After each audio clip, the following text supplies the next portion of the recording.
10 तारीख को दाहोद में होने वाली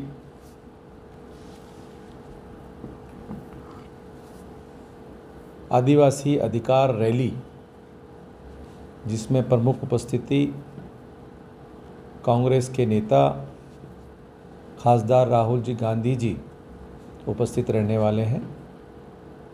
और उस रैली के अंदर में गुजरात में आने वाले चुनाव का आगाज़ कांग्रेस करने वाली है।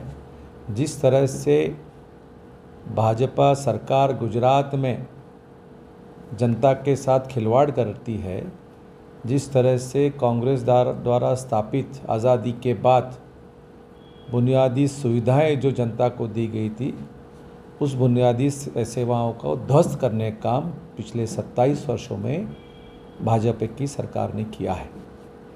चाहे वो शिक्षण की व्यवस्था हो, शिक्षा क्षेत्र में करीबन 6000 स्कूलें इस राज्य के अंदर पिछले साल बंद की गई है। और इस ज़िले के अंदर में जहाँ में हम बैठे हैं, यहाँ पे छोटा उदयपुर में करीबन 250 से ज़्यादा 2500 से ज़्यादा स्कूलें यहाँ पर, जिनकी इमारतें की हालत बहुत ख़राब है। कहीं स्कूलें हैं तो कहीं शिक्षक नहीं हैं। शिक्षक हैं तो उनका अनुपात कम कर दिया गया है। अनुपात के अंतर्गत जब पिछले हमारी सरकारों ने, कांग्रेस की सरकारों ने एक शिक्षक के पीछे 20 से 25 लोगों का अनुपात रखा था, उस अनुपात को तकनीकी कारण दिखाकर 60 का करने से आज जहाँ पर 60 के विद्यार्थी नहीं है, वहाँ पर शिक्षक की सुविधा नहीं दी गई है सरकार द्वारा। बुनियादी सेवा में पानी, स्वच्छ पानी की सुविधाएं जवाबदेही बनती है सरकार की कि अपने देश की, अपने राज्य की जनता को स्वच्छ पानी पिलाए। यहाँ पर नर्मदा नदी है, नर्मदा नदी का पानी कैनल के द्वारा उद्योगपतियों को देने का काम किया जा रहा है। ज़िले के अंदर दाहोद में आदिवासियों को उसका लाभ नहीं मिल पा रहा है। पीने का पानी भी नहीं है, न खेत में सिंचन के लिए पानी है। स्वास्थ्य रिलेटेड भी अगर आप देखेंगे, आरोग्य की व्यवस्था, अस्पताल है तो डॉक्टर नहीं है, और अस्पताल भी है जहाँ डॉक्टर की कम सुविधा है, वहाँ मशीनें नहीं है, और जहाँ मशीनें हैं, यंत्र लगे हुए हैं, वहाँ पे डॉक्टर्स नहीं हैं। इस तरह से जर्जर हालत इस राज्य की पिछले 27 वर्षों में हो चुकी है। कई मुद्दों पे सरकार जो है वो जनता के साथ खिलवाड़ कर रही है। बेरोजगारी का बड़ा मुद्दा है, लोगों को नौकरियां नहीं मिल पा रही है। सरकार में जो नौकरियां खाली है या जहाँ पर नौकरियां देना चाहिए स्थानिक लोगों को, वहाँ पर भी प्राइवेट लोगों को, प्राइवेट एजेंसियों को के मार्फत लोगों को लगाया जा रहा है, और उनको भी तनख्वाह नहीं दी जा रही है। इस तरह से इस क्षेत्र की हालत एकदम ख़राब कर चुके हैं। महंगाई अपना रुकने का नाम नहीं ले रही है। सिलेंडर आज ही अगर आप देखें तो 1050 हो चुका है। डीजल, पेट्रोल, उसकी महंगाई आप तो आसमान छू रही है, जिसके कारण खाने की चीज़ें, दालें हों या फिर तेल हो, नमक हो, मिर्ची हो, सब्जियां हो, किसी भी चीज़ में कहीं पे भी पैसे कमाने का रास्ता बीजेपी और बीजेपी के साथ काम करने वाले, भाजपा के साथ काम करने वाले लोगों ने मौका नहीं छोड़ा है। आम जनता त्राहिमाम त्राहिमाम कर रही है।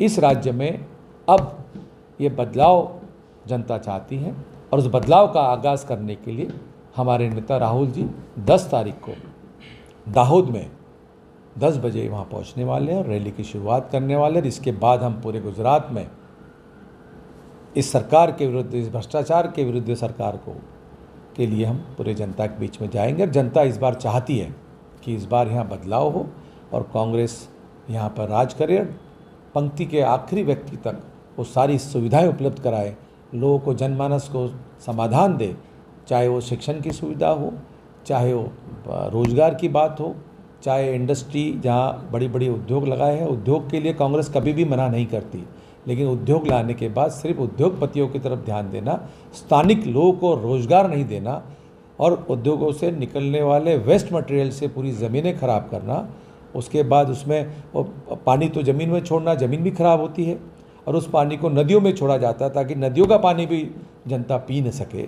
इस तरह का वातावरण इस राज्य में हो रहा है, और ये जनता अब सहन नहीं करेगी। और राहुल जी की रैली के बाद हम इस राज्य के जनता के बीच में जाएंगे और जनता से इस भ्रष्टाचारी सरकार से मुक्ति दिलाने के लिए अपील करेंगे। जैसा कहा आपने कि आगाज दाहोद से कर रहे हैं राहुल जी, तो क्यों दाहोद को पसंद किया गया, क्यों आदिवासी विस्तार को पसंद किया? देखिए, आदिवासी हमारे देश के एक ऐसा संस्कृति रही है जिनकी इतिहास हज़ारों साल पुराना है, और उस संस्कृति का जो सुरक्षा है आज़ादी के बाद अगर किसी ने की है, उनको न्याय देने का काम किया है तो कांग्रेस की सरकार ने किया है। चाहे वन कायदा हो, चाहे उनके लिए रिजर्वेशन की बात हो, चाहे फूड सेफ्टी कानून हो, इस तरह के कई चीज़ें जो हैं कांग्रेस की सरकारों ने आदिवासियों की सुविधा के लिए, आदिवासी लोगों के लिए, उनका एक अपने सामान्य जीवन में, एक समाज के अंदर में जो जंगलों में रहकर जिन्होंने अपना जीवन यापन किया, इस देश के वन संपदा को संभाल के रखा, उन लोगों को प्रमुख धारा में लाने का काम अगर किसी ने किया है तो कांग्रेस की सरकार ने किया है। देखिए, ऐसा है कि आप जो है न तो उसका कोई संविधान है, न उसका कोई इतिहास है।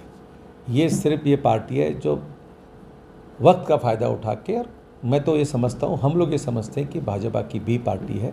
और पिछले चुनाव में देखा जाता है कि जब भी भाजपा को कांग्रेस से खतरा होता है तो इस तरह से मतों को विभाजित करने का काम हर समय भाजपा के लोग करते हैं, इस तरह के लोग लाते हैं। लेकिन हमें पूर्ण विश्वास है कि गुजरात की जनता, गुजरात के आदिवासी, गुजरात की आम जनता और यहाँ के समाज के प्रबुद्ध वर्ग ये इस बार कांग्रेस के साथ है। 27 वर्षों से इस शासन से थक गए हैं और न इसमें कोई आप छेद कर पाएगी, न बीटीपी से छेद कर पाएगी, और राज्य में कांग्रेस की सरकार बहुमत से बनेगी, ये पूर्ण विश्वास हम लोग है।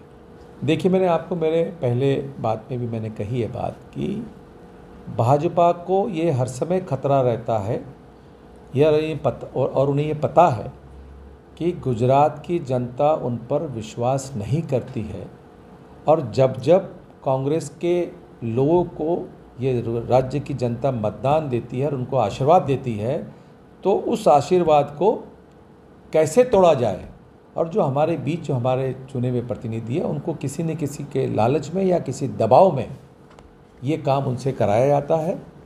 और ये ही डर जो भाजपा के अंदर है, उस डर को इस बार पक्के डर में जनता बदलेगी, और ये सब जान चुकी है, क्योंकि जब भी उन्हें डर सताता है, उनकी संख्या कम होती है, तो इस तरह का हथकंडा, चाहे उन्होंने, आपने सबने देखा है, उन्होंने हथकंडा कर्नाटका में किया है, उन्होंने मध्य प्रदेश में इस तरह का फार्मूला करते हैं। वो दोनों जगह हमारी सरकारें हमारे लोगों को ब्लैकमेल करके, हमारे एमएलए को या विधायकों को दबाव में लाकर खरीद फरोख्त कर सरकारें गिराने का काम हर समय किया है। तो इनकी ये प्रथा रही है कि जहाँ उनकी सत्ता नहीं मिली तो ये खरीद फरोख्त करके विधायकों, चाहे गोवा हो, चाहे मेघालय हो, और अभी राजस्थान में भी इस तरह का प्रयास करने का काम भाजपा करती रही है, लेकिन वो वहाँ पर सफल नहीं हुई, न सफल होगी। बार नहीं, मैं नहीं समझता ऐसा कुछ है। ये सब चीज़ें, इसलिए एक बात मैं बताना चाहता हूँ आपको कि हमारा पक्ष जो 130 वर्ष पुराना है, और हमारा पक्ष लोकतंत्र पर विश्वास करता है। 5000 साल पुरानी इस देश के इतिहास को एक डॉक्टर बाबा साहब आम्बेडकर की किताब के अंदर में, संविधान के अंदर समेट के रखा है। उस संविधान के अंतर्गत इस देश के हर एक नागरिक को लोकतांत्रिक अधिकार दिए गए हैं, जिसमें हर आदमी को एक जैसा समान नागरिकता का या एक तरह से समान जीने का हर अधिकार उसको दिया गया है। और वैसे ही अधिकार हमारे पार्टी में लोकतंत्र है, हर आदमी को अपनी बोलने की और क्रिटिसाइज़ करने का, हेल्दी क्रिटिसिज्म करने की बात होती है। हमारे यहाँ कोई तानाशाही नहीं है, किसी को लगता है, लेकिन मैं आपको बताना चाहता हूँ कि हमारा नेतृत्व सक्षम है। राहुल जी के ऊपर सारे लोगों का विश्वास है, सोनिया जी पर हमारा पूर्ण विश्वास है। सोनिया जी और राहुल जी द्वारा नियुक्त किए गए प्रदेशाध्यक्ष के नेतृत्व में हमारी पूरी पार्टी काम कर रही है। इस तरह का भ्रम फैलाने का काम और लोगों को आपस में लड़ाने का काम अगर किसी ने किया है, वो आप जानते हैं कौन करता है। और कांग्रेस कभी भी ये सब चीज़ों से डरती नहीं है, और हमारे नेतृत्व पर पूरा विश्वास है। हमारे जो धारासभ्य हैं, विधायक हैं, पूर्ण रूप से कांग्रेस के साथ हैं, और मजबूती के साथ पुनः हम ताकत से भाजपा के सामने लड़ेंगे। हार्दिक पटेल क्या कांग्रेस के साथ है? बिल्कुल है, कांग्रेस के साथ हार्दिक पटेल है।